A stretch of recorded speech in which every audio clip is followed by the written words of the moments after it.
John Hand, Lead on Impact for EPSRC. Thank you for talking to the AIM Practice video today.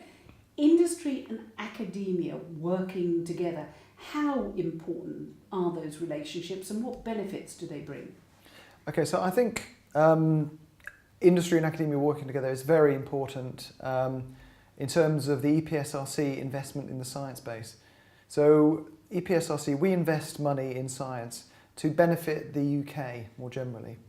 To enable that to happen more rapidly, I think industry has to be closely engaged with academia so that the links and the transfer of the knowledge from academia to industry can happen as rapidly as possible.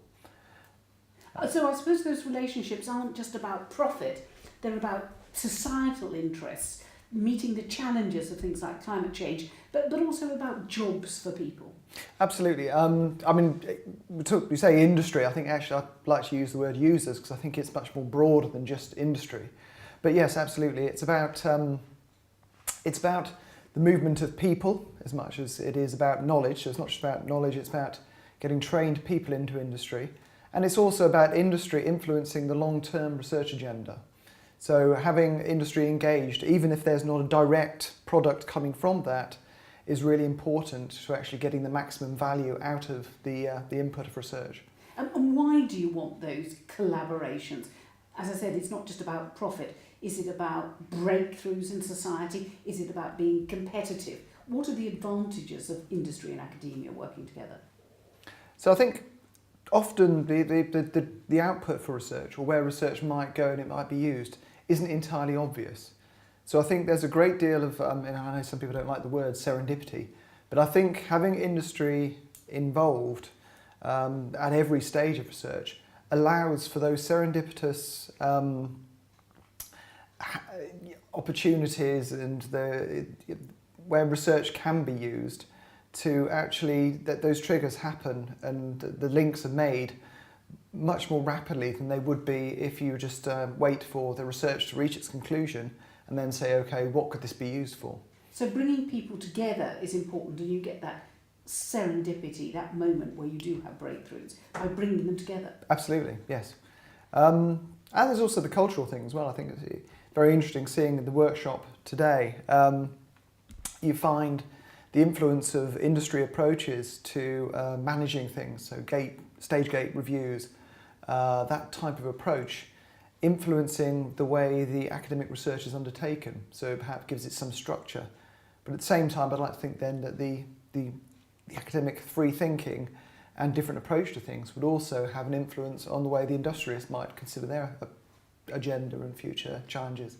What about establishing these partnerships and relationships with the industry? Does academia find it difficult? Do you find they're sort of, being dragged into these collaborations, or do they willingly want to participate in them because they see that their world is more practice oriented? I think people willingly want to be involved. Clearly there are some academics who really are very driven by working with industry, and they do that a lot, and that's reflected in the nature of their research. Other academics, I think you'll find that once they're put in a room with industry people and they're exposed to some of the challenges, then the natural approach, curiosity and intelligence just actually, it drives that forward. Can you facilitate these collaborations between industry and academia? Do they happen because people chance to meet at the railway station and have a chat on the train? Do they happen from conferences like today? Or do they happen by word of mouth? I think it's a bit of everything actually. Co-location or having a space or having the university where there is a natural place for industry or users to engage with academia is quite important. But it also happens through literally chance meetings. But also sometimes things that are set up either centrally by the research councils. We have had sandpits in the past where you have a particular challenge which might apply to several areas of industry, but is also a challenge for academic participants. Actually just getting those people together around that challenge and talking about potential solutions is another way of doing that. So it's either very specifically challenge driven, or actually it is just through having chance meetings or engineered chance meetings even. use the word challenge, but do those challenges lead to the winning ideas and the successful collaborations? Do people have to have a bit of an end goal? Sometimes they do. So, yeah, absolutely. Sometimes you have the challenge, people, they head towards solving that challenge, and the output is the ultimate answer. Sometimes, actually, that itself isn't the end, and it perhaps, more often than not, these things will produce useful research. Whether they actually end up addressing the problem is a different matter. But they might lead to something else, which then leads to something else, which addresses the problem. So it's just generating that longer term dialogue that's important. Timescale, I wondered about that, because presumably when people collaborate over a project, you might call it spin-offs, but they don't always achieve what they set out to achieve. Yeah. So are spin-offs as important as the original objective? Absolutely.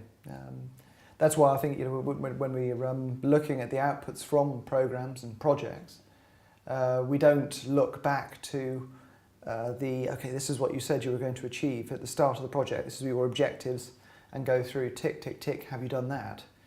You start from point one again. You say, okay, so what has been achieved through this project, and you judge it based on that, because the world changes around you, new opportunities open up, and you'd be able to flex to beat those.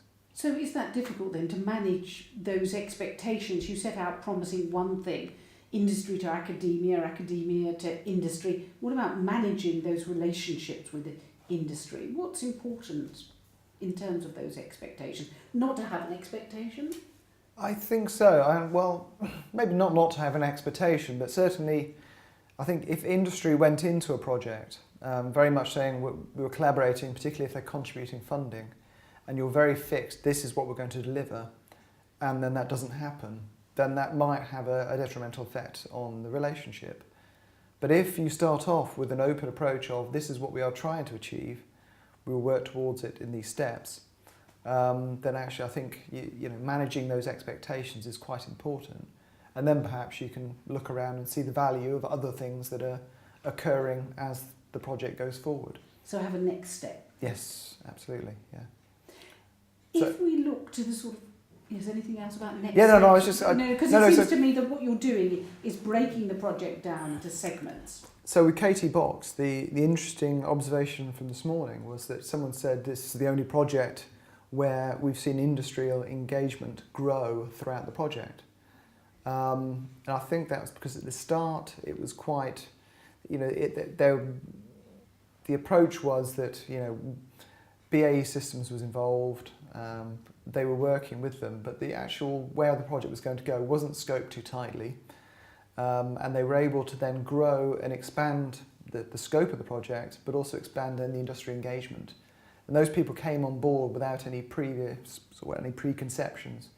So actually that lack of too tight a focus and structure at the beginning of the project led to a much greater level of industrial engagement. And is that a revelation that you have when you work with others, that you don't always know what might come out of these relationships? Revelations, is that an appropriate word?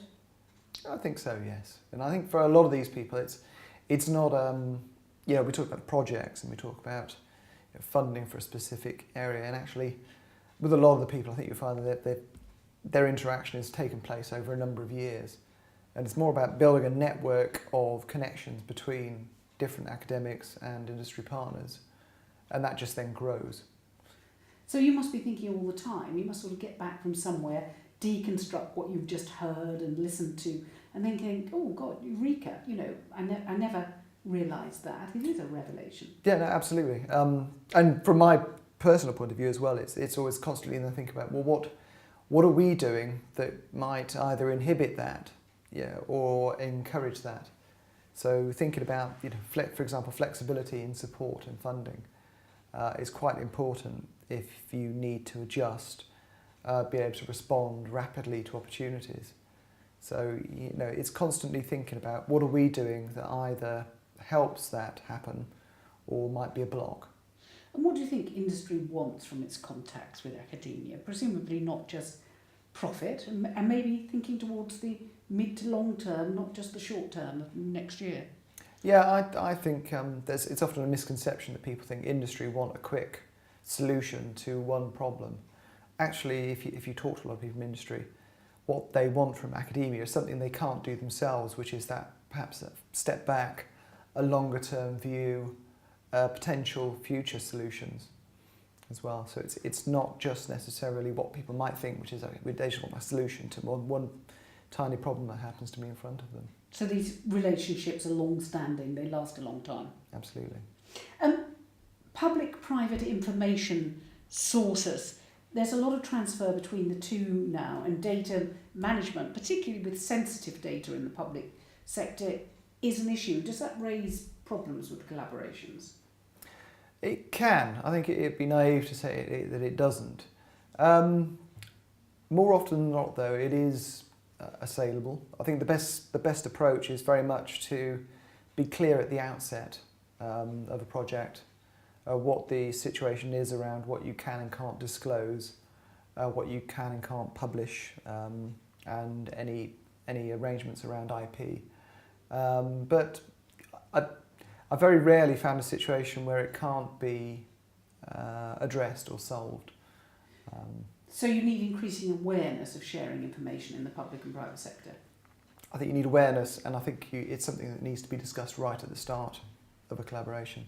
So if you're going to go forward and you're going to come upon outputs, research data, or sharing information that might be sensitive or subject to IP, then I think it's just sorting the approach out at the start.